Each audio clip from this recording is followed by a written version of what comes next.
오늘 우리에게 주신 성경 말씀은 잠언 15장 1절에서 4절입니다. 잠언 15장 1절에서 4절입니다. 성경이 있으신 분은 성경을 펼쳐주세요. 유순한 대답은 분노를 쉬게 하여도 거격한 말은 노를 격동하느니라. 지혜가 있는 자는 혀를 지식을 선히 베푸나 미련한 자의 입은 미련한 것을 쏟느니라. 여호와의 눈은 어디서든지 악인과 선인을 감찰하시느니라. 온순한 혀는 곧 생명의 나무지만 배신의 혀는 마음을 상하게 하느니라. 이것은 하나님의 말씀입니다. 아멘.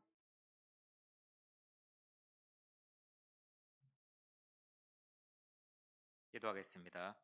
설교를 통해 듣는 이들의 마음을 열어주시고 진리의 말씀이 심령 깊이 심겨져 삶의 열매로 이어지게 하옵소서. 말씀을 전한 저에게 성령으로 충만케 하시어 오직 주님의 메시지를 전하게 하옵소서. 이 예배를 통해 우리의 말이 화평과 생명을 이루는 도구로 변화되기를 소망합니다. 감사드리며 예수 그리스도의 이름으로 기도드립니다. 아멘. 할렐루야. 오늘은 슬기로운 언어 생활이라는 제목으로 하나님의 말씀을 전하겠습니다. 여러분 혹시 말로 인해 겪었던 강렬한 경험이 있으신지요? 말 한마디로 인해 용기를 얻고 큰 결정을 내리거나 반대로 따뜻함을 기대했던 순간에 낯선 언어로 마음이 무너져 본 적이 있으신가요? 우리는 말 하나가 얼마나 큰 변화를 가져오는지 경험을 통해 알고 있습니다. 한 혼잡한 거리에 연필을 파는 한 노숙자가 있었습니다. 사람들은 그를 불쌍히 여겼지만 이렇게 돈만 주고 지나갔습니다. 어떤 한 남자가 그에게 다가와 연필을 사며 말했습니다. 당신은 단순히 연필을 파는 거지가 아니라 사업가입니다. 지금 이 자리에 서 있는 것도 중요한 일을 하는 겁니다. 라는 이야기를 했습니다. 이 말이 그 인생을 바꿔 넣었습니다. 그 이후에 자신의 소중함을 깨닫고 긍정적으로 삶을 변화시켰습니다. 이 간단한 이야기 속에서 우리는 말의 힘을 볼 수가 있습니다. 우리의 말은 주변 사람들에게 영향을 미치고 때로는 그들의 인생을 송두리째 바꿀 수 있다는 것입니다. 하지만 여러분, 정반대로 우리의 말이 누군가에게 깊은 상처를 주고 그들의 삶을 가로막는 걸 상상해 본 적이 있으신지요? 오늘 성도님께 드리고 싶은 질문이 있습니다.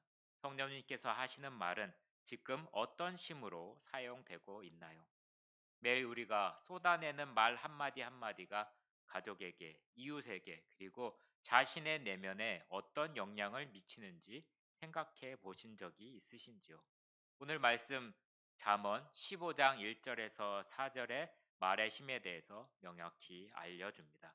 잠언은 우리가 사용하는 언어의 유형과 그 결과를 분명히 나누며 우리의 말이 단순한 소리가 아니라 마음을 움직이고 관계를 살리는 그리고 살리거나 망치는 강력한 도구임을 가르치고 있습니다.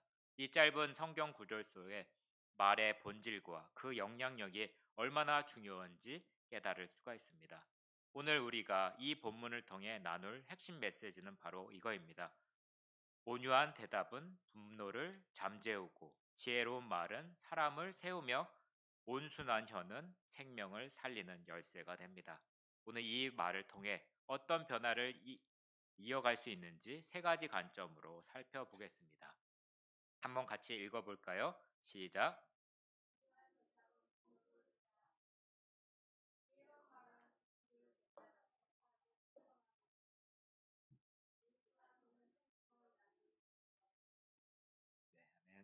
오늘 우리는 이 본문의 진리를 통해 우리의 말 한마디가 누군가의 삶에 어떤 영향을 끼칠지 깊이 묵상하고 하나님의 원하시는 말하기로 무엇인지 배워볼 것입니다. 아마도 이 시간 이후로 여러분의 말로 인해 갈등을 해결하고 지혜와 생명을 전하는 도구가 될 비결을 얻게 될 것입니다. 그럼 이제 우리의 첫 번째 주제인 온유한 말은 분노를 가라앉힌다 라는 내용으로 들어가 보겠습니다. 화면 보시면 온유한 말은 분노를 가라앉힌다. 그 본문의 말씀을 함께 읽어 보겠습니다. 시작.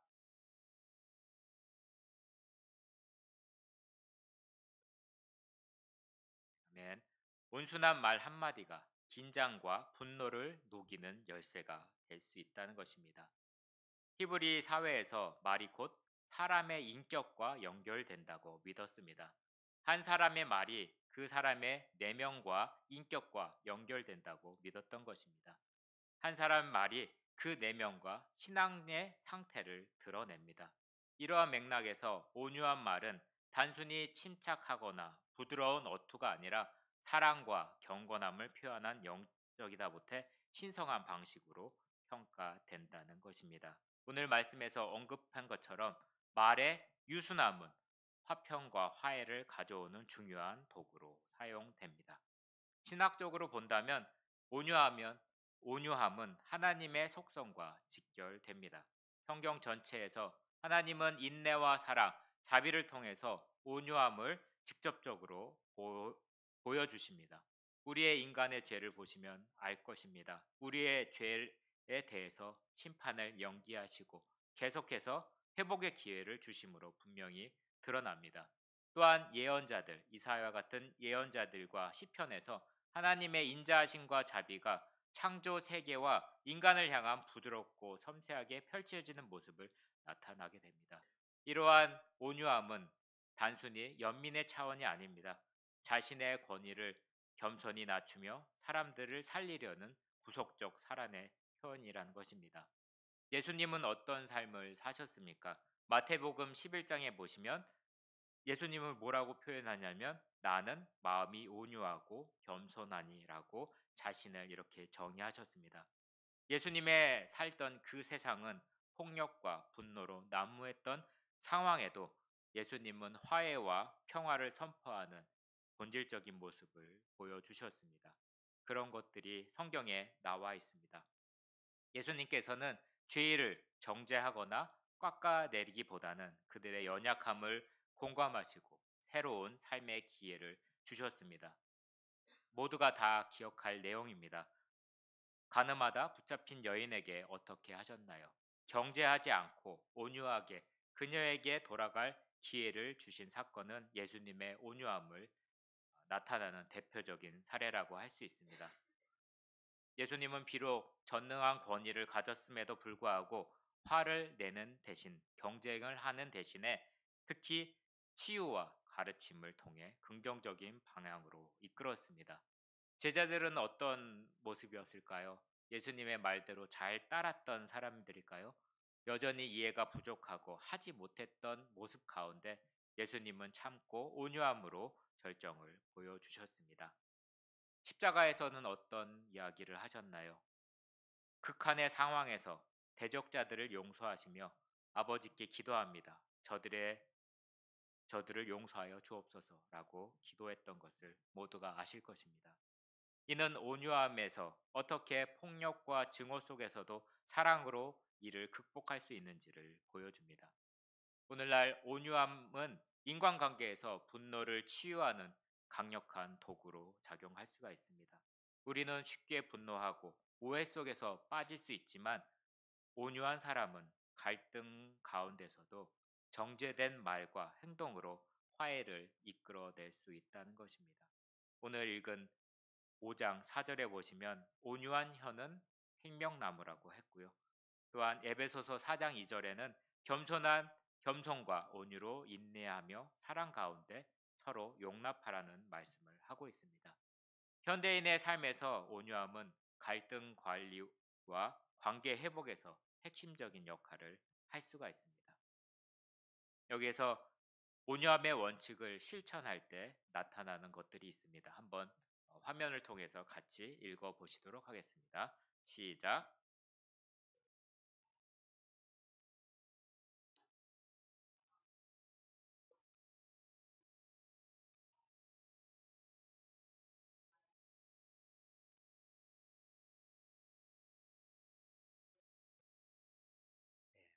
마지막에 보시면 사랑과 존중을 전달하도록 의도적으로 노력하기라는 내용들을 기억하시기 바랍니다.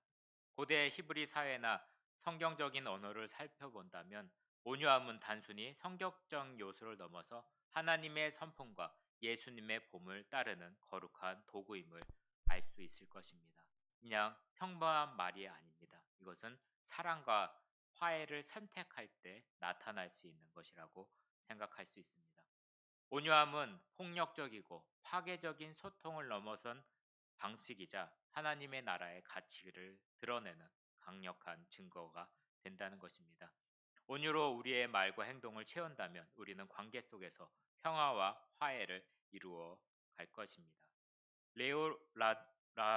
발음이 잘 안 되는데 이 다빈치의 그 삶 가운데 예술가이고 발명가였습니다. 그리고 창의성과 천재성의 상징으로 여겨졌습니다.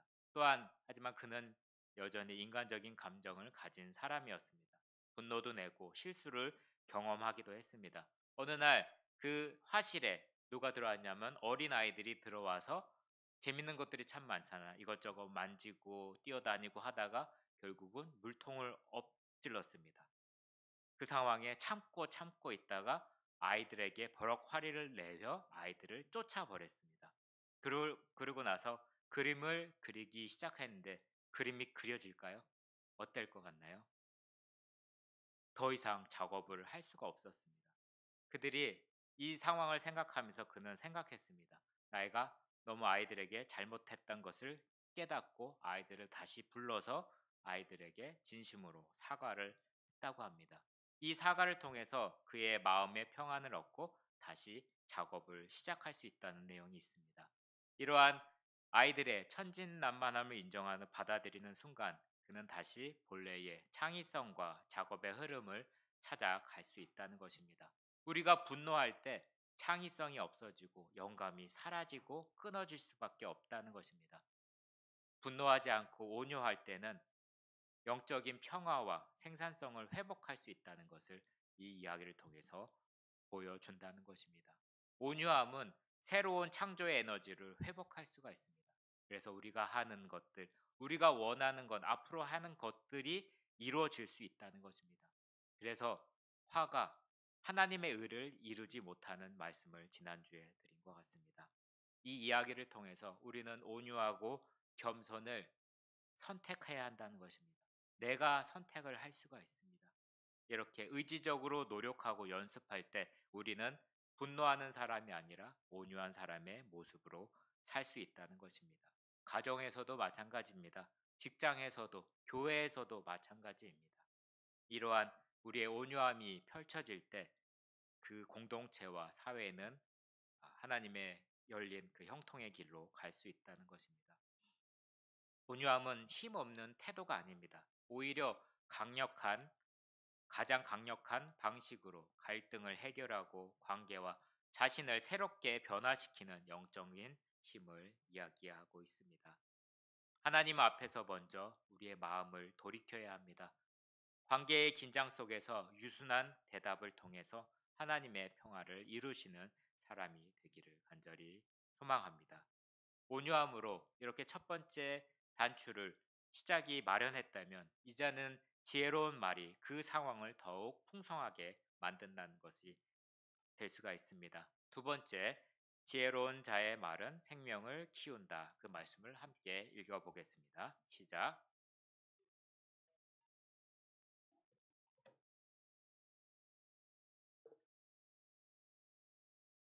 지혜로운 말은 듣는 이를 이롭게 하고 공동체를 강화시키는 도구입니다.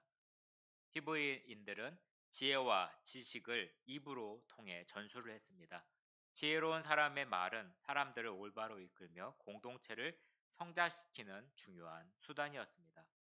신학적으로 지혜는 하나님의 성품에서 비롯됩니다. 3장 17절에 보시면 오직 위로부터 난 지혜는 첫째 성결하고 다음에 화평하며 라는 말이 있습니다. 지혜는 화평과 결합되어야 한다는 것도 강조합니다. 히브리인들은 지식과 지혜의 전수는 매우 중요한 역할로 기억하고 있습니다. 그들은 주로 구전으로 다음 세대에 지식을 전달했습니다. 말과 이야기를 통해 전해지는 지혜의 가르침은 삶의 방식과 또한 가치관을 형성하는 데 중요한 역할을 합니다.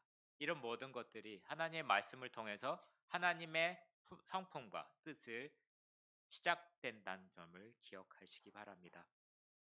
3장 17절 한번 다시 야고보서 3장 17절 한번 같이 읽어보겠습니다. 시작.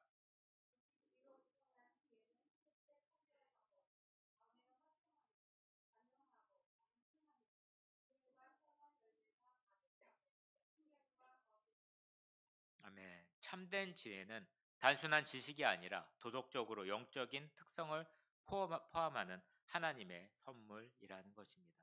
이러한 지혜는 반드시 사람들 사이에서 화합을 이룰 수 있는 것이라는 것을 기억하시기 바랍니다. 히브리인들의 삶에서 지식과 지혜를 전달하는 것은 단순한 정보 전달이 아닙니다. 하나님의 뜻을 실천하고 공동체를 강화시키는 도구로 사용이 되었습니다. 혹시 잔소리라고 단어를 많이 들어보셨죠? 살아오면서 잔소리를 많이 듣고 잔소리를 많이 했을 것입니다. 근데 이러한 것을 연구한 대학이 있는데요. UC 버클리와 하버드 대학에서 잔소리가 뇌에 미치는 영향을 조사한 적이 있습니다. 14세에 그리고 청소년 32명을 대상으로 실험을 했다고 합니다. 어머니들의 잔소리를 녹음해서 아이들에게 30초, 많이 길지도 않아요. 30초 동안 틀려졌을 때 뇌에서 일어나는 변화를 관찰했다고 합니다. 어떤 변화가 일어날까요? 그게 잔소리가 정보 전달력이 있었을까요? 어땠을까요? 대뇌 변연계의 활성도가 높아지고 감정 조절을 관장하는 전두엽, 상대방의 관점을 이해하게 하는 측두엽의 활성도는 올라갔을까요? 내려갔을까요? 내려갑니다. 네. 그리고 부모님의 이러한 뇌에서 일어났을 때 잔소리에서 인지하는 순간 그들의 말을 이해하려는 능력은 멈추고 부정적인 감정만 쌓이게 된다는 것입니다. 잔소리라고 생각했을 때 나쁜 감정만 쌓인다는 것입니다. 우리가 하는 스타일이 잔소리인지 아니면 어떤 건지 잘 기억하면 좋을 것 같습니다. 아까 전에 예화를 이어가겠습니다. 지나가던 그 사업가는 지그 지글러라는 사업가였습니다. 뉴욕 지하철에서 자주 했던 일화입니다. 연필 한 자루를 팔던 그 거지를 만났고 다른 사람은 돈만 주고 갔습니다. 하지만 이 사업가는 지그 지글러는 처음에는 돈만 줬다가 다시 돌아와서 그 연필을 달랬다고 합니다. 그러면서 했던 이야기가 당신도 연필을 판매하는 사업가라는 얘기를 덧붙였습니다. 이것을 통해서 지금 서 있는 장소에서 중요한 일을 한다는 이야기를 덧붙입니다. 이것은 그 거지에게 어떤 마음이 됐을까요? 1달러만 받았던 삶과는 다른 시작이 되었습니다. 거지에게 자긍심과 새로운 관점을 심어줬습니다.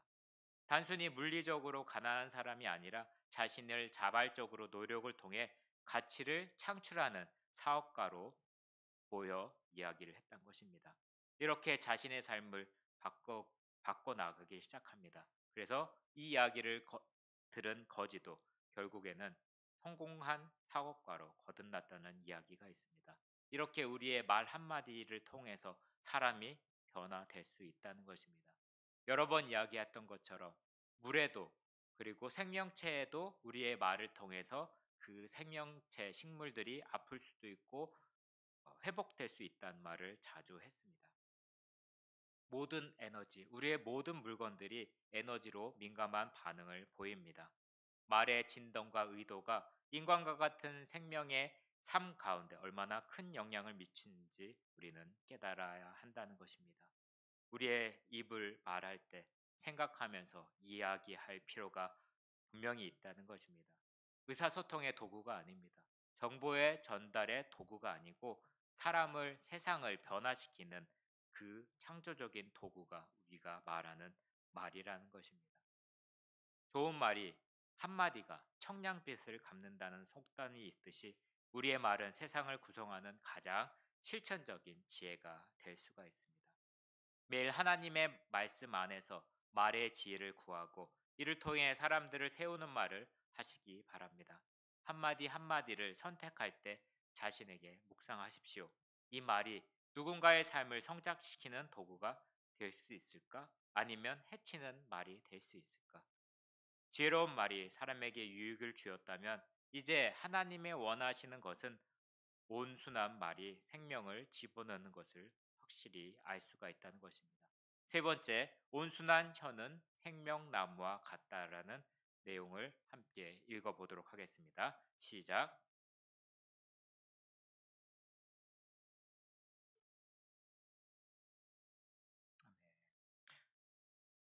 온순한 말은 생명을 살립니다. 하지만 패역한 혀는 또한 마음을 상하게 할 수 있고요. 온순한 말은 하나님의 나라를 확장하는 핵심의 열쇠가 됩니다. 히브리의 전통에 따르면 생명나무는 단순한 나무가 아니라고 합니다. 상징적인 의미를 담고 있어서 이는 지혜와 생명, 풍요, 축복의 근원으로 여겨지며 하나님의 은혜와 연결이 됩니다. 이런 전통은 지혜는 단순히 지식을 넘어서 삶을 풍요롭게 하고 관계를 회복시키고 세상을 바로 세우는 능력을 의미합니다. 생명나무가 주변에 풍요를 가져오듯 우리의 말은 죽어가던 관계를 되살릴 수 있고 공동체와 개인의 삶에서 새로운 활력을 불어 넣을 수 있다는 것입니다. 예수님은 어떤 삶을 사셨습니까? 친히 실천함으로써 예수님의 말의 가치를 명확히 보여줍니다. 특히 가난한 자들에게 따뜻한 마음을 통해서 그들을 회복시킵니다. 사마리아 여인의 이야기를 다 아실 것입니다. 유대인들은 사마리아 지역을 멀지만 피해서 갔던 관습을 깨시고 예수님은 그 길을 찾아가서 그 한 우물가에서 물을 깃는 여인에게 말을 겁니다. 예수님은 그에게 뭘 요청했죠? 물 한 잔을 달라고 하면서 요청하면서 존중과 사랑을 보여주셨습니다. 그 대화를 통해서 그녀가 변해서 그녀를 통해서 많은 지역 공동체까지 변화시키는 도화선이 되었다는 것입니다. 말 한마디를 통해서 그렇게 회복시켜주고 공동체가 변하게 될 수 있다는 것입니다. 온유한 말도 상처받은 관계에 생기를 불어넣고 죽어가던 인연을 새롭게 할 수 있습니다. 우리의 말은 하나님의 창조적인 활동의 작은 도구라는 것을 기억하시기 바랍니다. 설교 가운데, 조용기 목사님의 설교 가운데 이런 하나님의 간증을 들은 적이 있었습니다. 식도암에 생명이 위태로운 여성이 있었습니다. 그는 베드로 전서 2장 24절 한번 띄워주시기 바랍니다. 이 말씀을 함께 읽겠습니다. 시작. 이 말씀이 그녀에게 단순한 구절이 아니라 하나님의 약속으로 다가왔습니다. 그래서 자신의 삶 가운데 깊이 새기기 위해서 그 말씀을 반복적으로 써내려가기 시작했습니다. 매일같이 노트에 구절을 써내려가며 그 마음속에 하나님의 치유하심에 대한 믿음이 더욱 깊어갔습니다. 그러한 과정 가운데 단순한 글자를 넘어 그녀에게는 생명력을 부여하는 하나님의 선포로 변화되었고 의학적으로 불가능하다고 느꼈던 병이 치유가 되는 기적을 경험했습니다. 이 간증은 우리가 하나님의 말씀을 반복하며 온순히 받아들일 때 하나님의 말씀의 능력이 우리의 삶 가운데 생명의 열매로 맺는다는 진리를 강력하게 증언하고 있습니다. 모두가 기억하시는 다윗과 골리앗의 싸움이 있습니다. 누가 봐도 다윗이 질 수밖에 없는 상황이었지만 그가 고백했던 말씀을 보시면 우리가 배울 수 있고 느낄 수 있을 것입니다. 사무엘상 17장 45절의 말씀을 함께 읽어보도록 하겠습니다. 시작.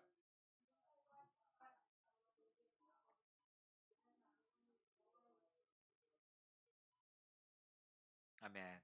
다윗은 골리앗을 대적하며 단순히 자신의 힘을 믿지 않았습니다. 오히려 그 말 속에 발견되는 것은 여호와의 능력을 신뢰하고 확고한 고백을 볼 수가 있습니다. 이처럼 그는 하나님의 이름으로 싸웠고 그 확신이야말로 자신과 이스라엘 공동체의 생명을 지키는 열쇠가 되었다는 것입니다. 골리앗 앞에 두려움이 아닌 믿음의 고백을 통해서는 다윗의 태도는 말에 하나님의 능력을 불러오는 과정을 보여줍니다.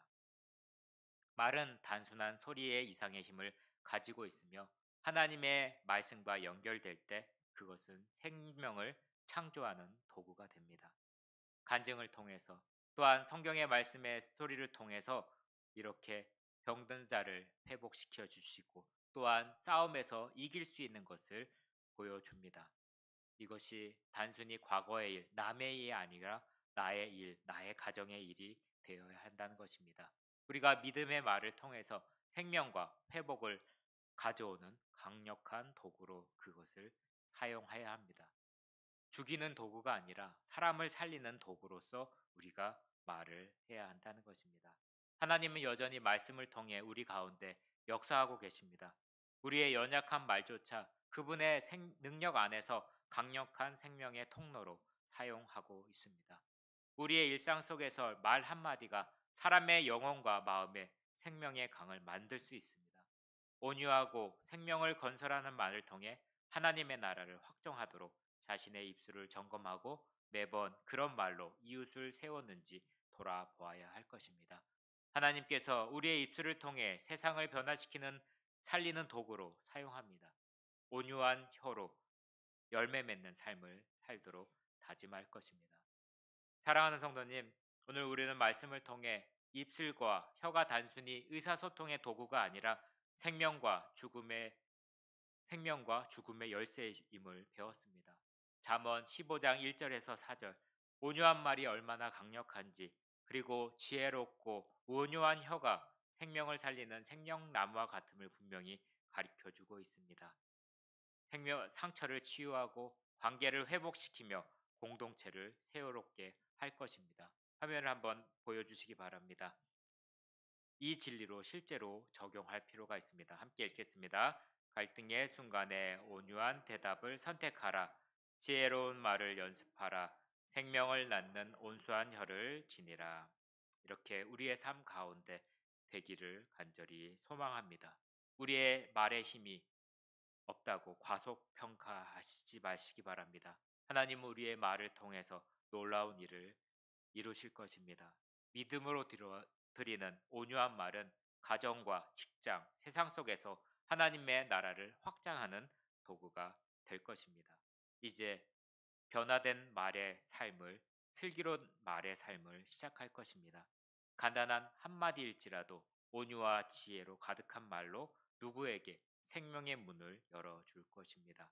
갈등의 순간, 낙심의 순간, 두려움의 순간에서 우리의 혀로 들어온 유혹의 말을 극복하고 믿음과 사랑으로 채워갑시다.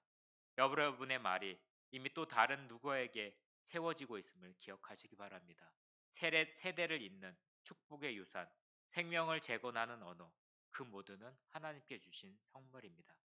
오늘 결단하시기를 바랍니다. 내 말이 온유로 시작해서 생명으로 마무리하도록 내 혀를 내어드립니다. 성도님의 삶이 하나님께서 쓰시는 도구가 되시길 주님 이름으로 축복합니다. 함께 찬양하시겠습니다.